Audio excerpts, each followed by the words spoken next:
Okay, so I want to take a moment to jump on here and talk about Sonya Massey. I try to avoid this conversation as much as possible, but it needs to be had. I know that you all have heard me talk about police fatalities before in many different capacities, but once again, here we are again.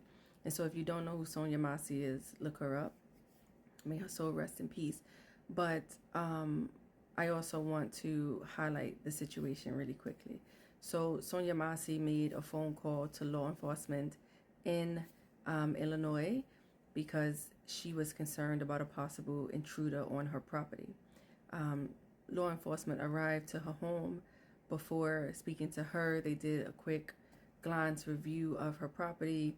They honed in on a shed that had a broken door and a vehicle that had a broken window on the driver's side. They knocked on her door. She eventually answered the door. They had a quick conversation with her, and in that conversation, one of the officers asked her about the car.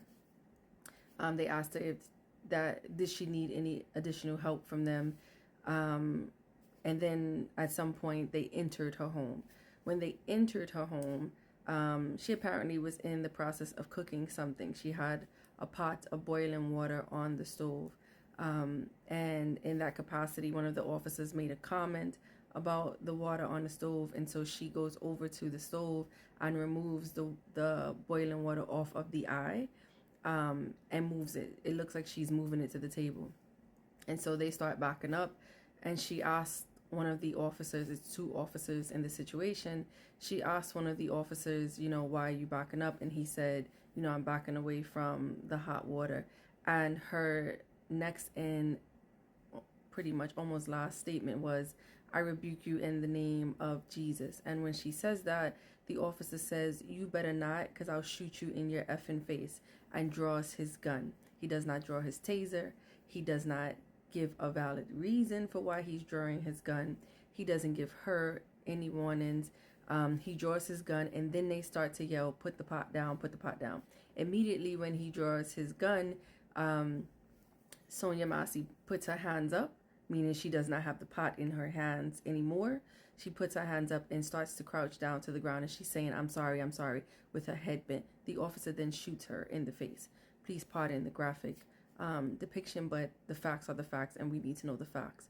And so unwarranted, unprovoked, no additional reason or justification for utilizing his gun because this was not reasonable force in the situation. The officer shoots her in the face and kills her. There is additional footage in which the officer refuses to utilize his medic kit to assist her and allows her to die there on the floor of her home. The other officer does attempt to want to save her and stays with her. The officer that did the shooting and then refused to administer assistance is now facing multiple charges, including 3 counts of first-degree murder, aggravated assault, and misconduct as a police officer. He has been arrested. He has been stripped of his badge and his weapons, and he is facing charges. Not only has the authorities and higher ups in Chicago made a statement about how this was gross misconduct, unnecessary, and there is no excuse for this. President Biden has made a statement about this as well, and his statement is spot on and fact on about living the life of being a Black individual. And I want to extend on that to talk about today living the life of being a Black individual with mental health and cognitive and communication disorders.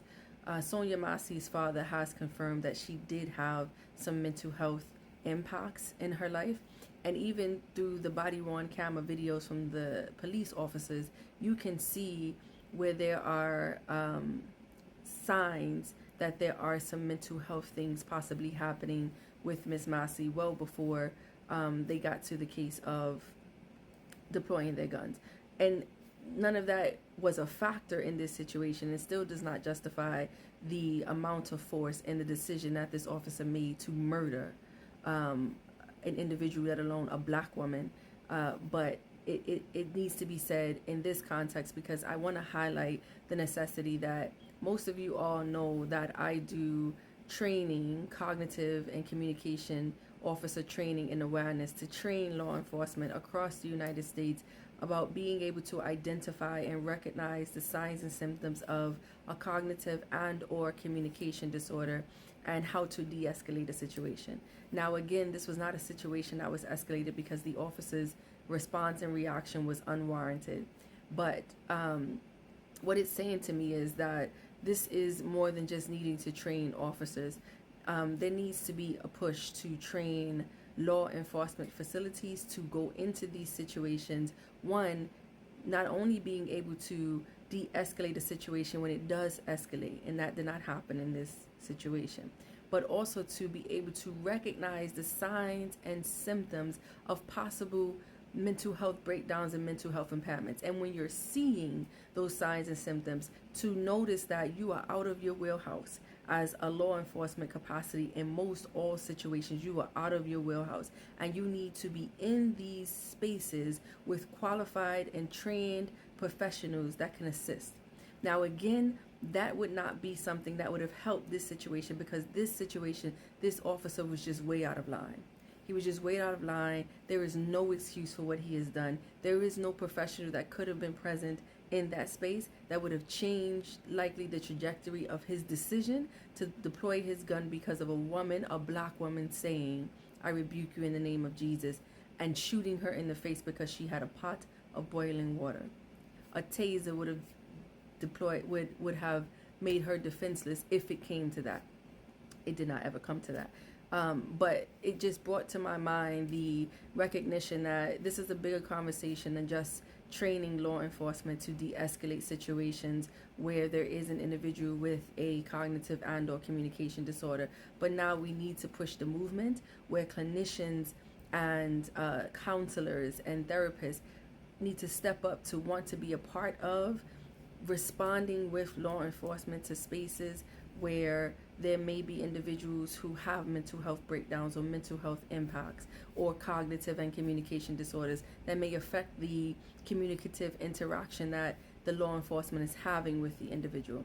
I still push and think it is necessary that clinicians are a main factor in speaking up and training officers and making officers aware of how to identify the salient features or the signs and symptoms of possible cognitive and communication difficulties, impacts, impairments, or disorders, and mental health breakdowns, impacts, impairments, and disorders.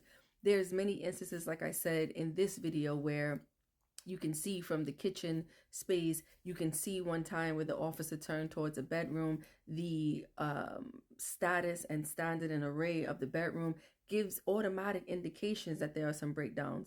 When the woman answered the door, she mumbled something. There was, these were automatic clues and indications that, okay, we need to approach this a little differently.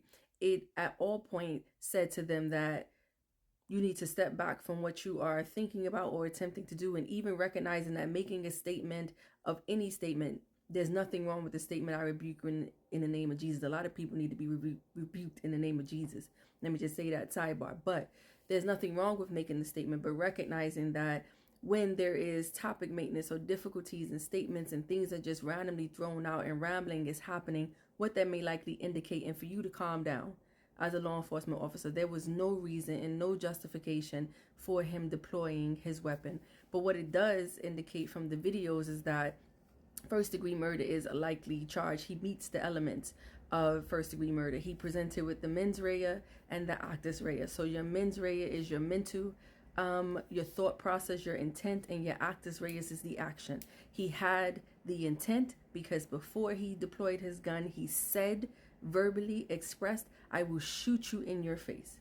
And then he took the action of drawing the gun and actually doing it. So he knew what he was doing and he intended to do it, and he followed through on it with malice. There was total malice. In addition, there is no justification for the amount of force he utilized in the situation. You don't bring a gun to a knife fight.